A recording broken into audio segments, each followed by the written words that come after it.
सनातन धर्म मलेरिया की तरह है। ये बयान है तमिलनाडु के मुख्यमंत्री एमके स्टालिन के बेटे उदयनिधि स्टालिन का, जिन्होंने सनातन धर्म पर ऐसी विवादित टिप्पणी कर लोगों की धार्मिक आस्थाओं को दुख पहुंचाया है। उदयनिधि स्टालिन के ऐसे बयान पर राजनीतिक माहौल गरमाया हुआ है। भारतीय जनता पार्टी ने उनके ऐसे बयानों की खासी निंदा की है।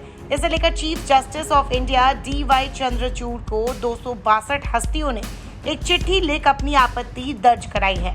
साथ ही उन्होंने सुप्रीम कोर्ट से ये अपील भी की है कि वो उदयनिधि स्टालिन पर कड़ा एक्शन ले।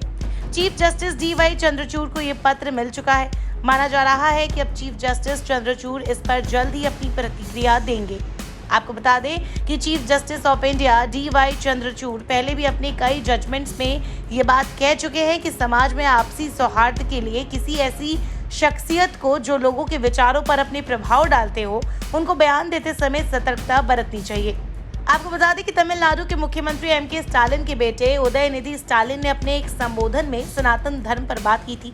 उन्होंने इसे एक बीमारी बताया था और इसकी तुलना कोरोना, डेंगू, मलेरिया से की थी।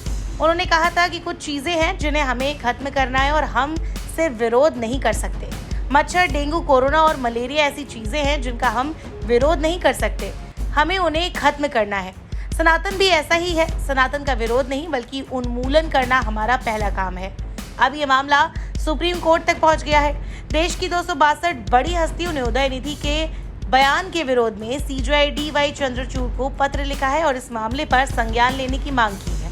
जिन 262 लोगों के ग्रुप की ओर से ये चिट्ठी चीफ जस्टिस चंद्रचूड़ को लिखी गई है, उसमें कई बड़ी और नामी हस्तियां शामिल हैं। इसमें कई पूर्व प्रशासनिक अधिकारी, कई सेवानिवृत्त जज और दूसरे पूर्व अफसर भी शामिल हैं। उन्होंने उदयनिधि स्टालिन के सामाजिक तौर से दिए गए बयान को गंभीर बताया है।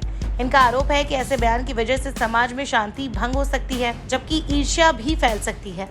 पत्र में लिखा गया है कि तमिलनाडु सरकार में मंत्री उदयनिधि स्टालिन ने जो टिप्पणी सनातन को लेकर की है, वो बेहद चिंताजनक है। उन्होंने सनातन धर्म को अपमानित करने का काम किया है, जबकि इसके खात्मे की भी बात कही है।